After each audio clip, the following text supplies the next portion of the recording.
So hello students, how are you all? जय हिंद to all of you. आज अभी स्टूडेंट्स आपके साथ जो डिस्कशन करने जा रहा हूँ उन स्टूडेंट्स के साथ जो कि एनडी की प्रिपरेशन कर रहे हैं, सितंबर एग्जामिनेशन को टारगेट कर रहे हैं, एनडीए 2 2022 को जो टारगेट कर रहे हैं उन स्टूडेंट्स के साथ आज का मेरा डिस्कशन होने जा रहा है। तो स्टूडेंट्स, सबसे पहली बात कि आप अपने आप पे सबसे पहले अपने आप को डिसाइड कर लें कि आपको पता होगा आप कौन से स्टूडेंट हैं।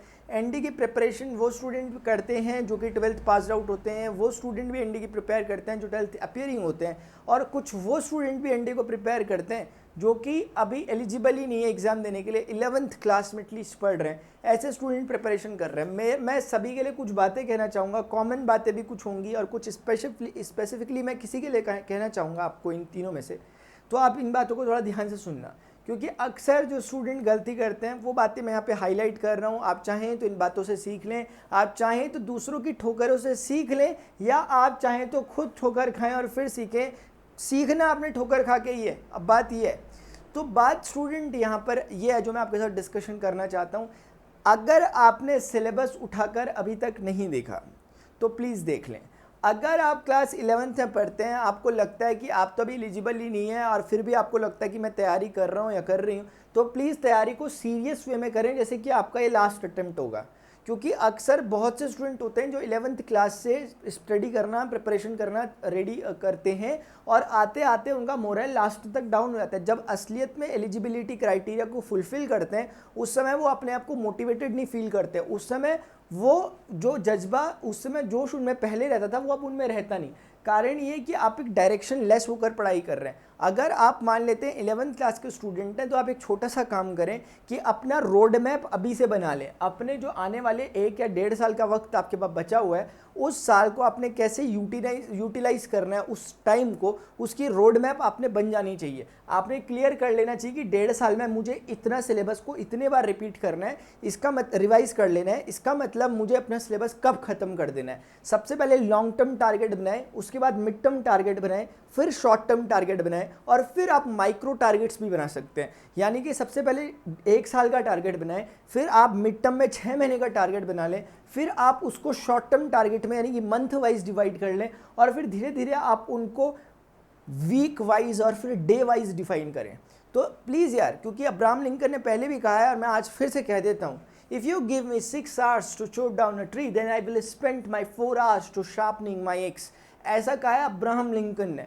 तो मैं ये कहना चाहता हूँ कि उन्होंने इस बात का कहने का मतलब यह है कि अगर आप मुझे 6 घंटे किसी पेड़ को काटने के देते हैं तो मैं 4 घंटे लगाना चाहूँगा अपनी एक्स को शार्पन करने में, अपनी उस कुल्हाड़ी को शार्पन करने में मैं 4 घंटे लगाऊंगा। मैं वही कहना चाहता हूँ कि क्या होता है, हम चाहते हैं कि हम प्रिपरेशन कर रहे हैं, ठीक है, हम सीधे कूद पड़ते हैं पढ़ाई करनी है, मैं इसके लिए मना नहीं कर रहा, लेकिन एक डायरेक्शन के साथ पढ़ाई करनी है। यानी कि आपको प्रॉपरली पता होना चाहिए जो आप काम कर रहे हो, आप एक एक काम जो कर रहे हो, सेकंड का काम आपको पता होना चाहिए कि इसका प्रोडक्टिव हो रहा है कि नहीं हो रहा है, इसके रिजल्ट्स क्या होंगे, ये मेरी प्रिपरेशन में किस तरह से फ़र्क डाल रहा है। ये सब चीज़ें आपने एनालाइज करके चलनी है। आपने 1 दिन, 2 दिन, 1 हफ्ता, 1 महीना पूरा का पूरा सिर्फ स्ट्रैटेजी बनाने पे फोकस करना है कि मैंने किस तरीके से चलना है। अगर आप बिना स्ट्रैटेजी के चल रहे हो तो फिर कोई फ़ायदा नहीं है, अगर आप बिना डायरेक्शन के चल रहे हो, आपकी कोई पता ही नहीं, आपको यही नहीं पता कि मैंने 2 महीने, 1 महीने बाद क्या होने वाला है, 2 महीने बाद क्या होने वाला है, आपको एग्जैक्टली पता होना चाहिए और उस मैप पे आपको चलना है जो आप बनाओगे। तो तसल्ली से आप 2, 3, 5, 7 दिन लेकर आराम से, प्रिपरेशन बाद में करना, पहले एक रोड मैप तैयार कर लो। ये सभी स्टूडेंट के लिए एक बात थी मेरी तरफ से। अभी वो स्टूडेंट जो 12th अपीयरिंग है, बोर्ड की प्रिपरेशन चल रही है, उनको थोड़ा सा लगता है कि कैसे होगा, उसके लिए मैं एक सेपरेट वीडियो बनाऊंगा कि बोर्ड की प्रिपरेशन के साथ साथ आपको कैसे चीज़ों को करना चाहिए ताकि उनको वहाँ पर एड्रेस किया जा सके। बाकी जो स्टूडेंट्स हैं इनके पास लास्ट अटैम्प्ट अभी बचा हुआ है, तो स्टूडेंट सबसे पहली बात, ये लास्ट अटैम्प्ट हो सकता है इस एग्ज़ाम के लिए हो, अपॉर्चुनिटीज़ आगे भी बहुत ज़्यादा हैं। मैं ये इसलिए कह रहा हूँ क्योंकि आप थोड़ा सा स्ट्रेस फ्री होकर चीज़ों को प्रिपेयर करो। आप इस चक्कर में मत पड़े रहना कि यार मेरा लास्ट अटैम्प्ट है भी, तो कोई दिक्कत वाली बात नहीं है। देखो, सबसे पहली बात अपने दिमाग में रखो एक बात कि सिलेक्शन होगा नहीं होगा आपको फ़र्क नहीं पड़ना चाहिए, न्यूट्रल रहना चाहिए, लेकिन आपके एफर्ट्स 100% या 200% एफर्ट्स आपके लगने चाहिए। मतलब मेरा कहने का यह है कि आपको बार बार निगेटिव होकर नहीं सोचना कि यार मेरा नहीं होगा तो चिल रहना, नहीं होगा तो नहीं होगा, कुछ और करेंगे। क्योंकि असफलता केवल यह सिद्ध करती है कि सफलता के लिए किए गए प्रयास पूरे मन से नहीं है, सिर्फ यही बताती है। तो बाई चांस अगर कोई फेल होता है तो फेल का मतलब ही है फर्स्ट अटेम्प्ट इन लर्निंग। तो बेसिकली मैं आपको फेल होने के लिए प्रोत्साहित नहीं कर रहा, आप ये मत सोचना कि मैं आपको बोल रहा हूँ कि फेल हो, आप मोटिवेट नहीं कर रहा मैं फेल होने के लिए, लेकिन मैं बोल रहा हूँ वो भी एक हिस्सा है। वो सिर्फ ये बताती है कि प्रिपरेशन में आपने बहुत अच्छा और अच्छा तरीके से हो सकता था, आपने किया नहीं। तो जब हमें पता है ऐसा होता है तो क्यों ना हम उससे अच्छे तरीकों को अभी करें, अपना बेस्ट से बेस्टेस्ट वर्जन क्यों ना हम अभी लाएं, कि हम कोशिश करें कि यार अभी हम जितनी गलतियां हो सकती हैं ऑब्जर्व करें साइड में बैठकर। जरूरी उम्मीद ना रखें, लोगों पे डिपेंडेंसी बहुत ज़्यादा ना रखें, चाहे आपके फ्रेंड्स हो, चाहे आपके पेरेंट्स हो, चाहे आपके फैमिली मेम्बर रिलेटिव्स हो, सिबलिंग्स हो, चाहे आपके टीचर्स ही क्यों ना हो, आप दूसरों पे रिलायबल ज़्यादा ना रहें माय डियर्स। क्योंकि जो भी है जैसा भी है सब कुछ है वो आपको ही फेस करना है। अगर आप सफलता मिलेगी वो भी आप ही को फेस करनी है, विफलता मिलेगी तो भी आप ही को फेस करनी होती है। यानी कि अपने सक्सेस और फेलियर दोनों के लिए आप ही खुद जिम्मेदार हैं। इसीलिए इस जिम्मेदारी को समझकर, मानकर कि यार जो भी होने वाला है उसकी पूरी जिम्मेदारी मेरी है, इन सब चीज़ों को अपने आप जहन में जब रखोगे उस समय जो आप पढ़ाई करोगे वो पढ़ाई कुछ अलग किस्म की होगी। ज़रूरत नहीं पड़नी चाहिए कि सामने वाले आपको बोलें, क्योंकि देखो होता क्या है, जब कोई आपको सामने वाला बोल रहा है, जैसे मान लिया आपको के पेरेंट्स बोल रहे हैं पढ़ लो, आपके टीचर बोल रहे हैं, एक बात जो आपके दिमाग में घुसनी चाहिए वो ये है कि ज़रूरत क्या पड़ गई कि सामने वाले ने मुझे बोला। ज़रूरत ये पड़नी चाहिए कि आपके पेरेंट्स थक जाएं कि भैया सो जाए यार, अब तो सो जाए कम से कम। वो जब भी आए आप पढ़ते हुए नजर आ रहे हो वो परेशान हो जाएं, वो इधर उधर फ़ोन करें, वो मुझे फ़ोन घुमाएं कि यार ऐसा क्या बता दिया आपने, अब इसको पढ़ाई ये छोड़ ही नहीं रहा, ये छोड़ ही नहीं रही पढ़ाई। तो ऐसा वाला चाहिए, ऐसा वाला नहीं चाहिए कि सामने वाला आपको आके जो भी आ रहा है आपको कह के चले जा रहा कि भाई पढ़ाई कर ले यार, एनडीए का एग्ज़ाम तो फेल कर दिया। ऐसा वाला फील नहीं होना चाहिए यार, फिर तो वो बेकार है। तो इस तरीके से अपनी पढ़ाई करें कि मतलब एग्जाम्पल बने आप, मतलब लोग आपका एग्जाम्पल देखिए यार, करो तैयारी करो तो ऐसी करो। क्योंकि आपका इंटेलिजेंट होना, जीनियस होना ये बिल्कुल मायने नहीं रखता। अगर देखा जाए तो इंटेलिजेंस वाइज सभी के सभी बहुत इंटेलिजेंट है, और अगर हम वैसे बात करें तो सभी के सभी जीरो इंटेलिजेंट है। तो मैं ये कहना चाहता हूँ कि अगर आप चाहते हो कि आप एक बहुत अच्छा कुछ करो, अचीवमेंट लो, आप जो आपका अपना ड्रीम, जो आपका टारगेट है, अगर आप उसे पूरा करो माय डियर्स, उसके लिए आपको काम भी करने पड़ेंगे। If you want to get something you never had, you have to do something you never did. अगर आप चाह रहे हो कि आपको ऐसा कुछ मिले जो आपको आज तक नहीं मिला, तो आपको कुछ ऐसा ज़रूर करना चाहिए जो आपने आज तक नहीं किया। हो सकता है आपके पास्ट एक्सपीरियंसेस बहुत अच्छे ना रहे हो, बाई चांस, क्योंकि मैं एक जनरल में बोल रहा हूँ, बाई चांस अगर मान लिया आपका पास्ट ईयर में बोर्ड में या कहीं पर एकेडमिक्स में बहुत अच्छा परफॉर्मेंस ना रहा हो, तो ध्यान रखें जो अचीवर्स होते हैं वो ऐसे ही होते हैं, वो एवरेज स्टूडेंट ही होते हैं ऑलमोस्ट, बस उन्हें क्लिक कर जाती है बात। बहुत से स्टूडेंट होते हैं उन्हें 10th क्लास के बाद बात क्लिक करती है, कुछों को 11th में, कुछों को 12th में, कुछों को ग्रेजुएशन करने के बाद क्लिक कर जाती है, वहाँ से इतिहास रच देते हैं। कई बार स्टूडेंट होते हैं कि पहली क्लास से ही फर्स्ट आ रहे हैं, 12th क्लास तक फर्स्ट आते गए या 10th क्लास तक फर्स्ट आते गए, 11th के बाद उनका नामो निशान ही नहीं मिल रहा। अब समझ ही नहीं आ रहा वो लोग गए कहाँ यार जो पहले फर्स्ट आया करते थे। और कुछ लोग मैं कह रहा हूँ कि 20 साल, 25 साल, 30 साल, 35 साल, 40 साल, 45 साल बाद उन्हें सक्सेस मिलती है। लेकिन ये वो लोग होते हैं जो कुछ ना कुछ अपनी गलतियों से सीखते रहते हैं, जो एटलीस्ट अपने आप को एनालाइज करते हैं। दूसरों को एनालाइज करने से बेहतर है कि आप अपने आप पर अपनी गलतियों को ढूंढें, दूसरों को ऑब्जर्व करें, देखें उसने क्या गलती करी। जरूरी नहीं है उसे जाके मुंह पे बोलो कि तुमने गलती करी, बहुत ज़्यादा शुभ चिंता को अगले के तो उसे समझा दो। अदरवाइज सबसे पहले अपने बारे में सोचो कि उसने जो गलती की उससे आपको क्या लर्निंग मिली है, उस लर्निंग को सीखो और कोशिश करो कि यार ये क्यों नहीं पकड़ पा रहा अपनी गलती है, तो ऐसे ही कभी मैं भी नहीं पकड़ पाता हूँ अपनी गलती है।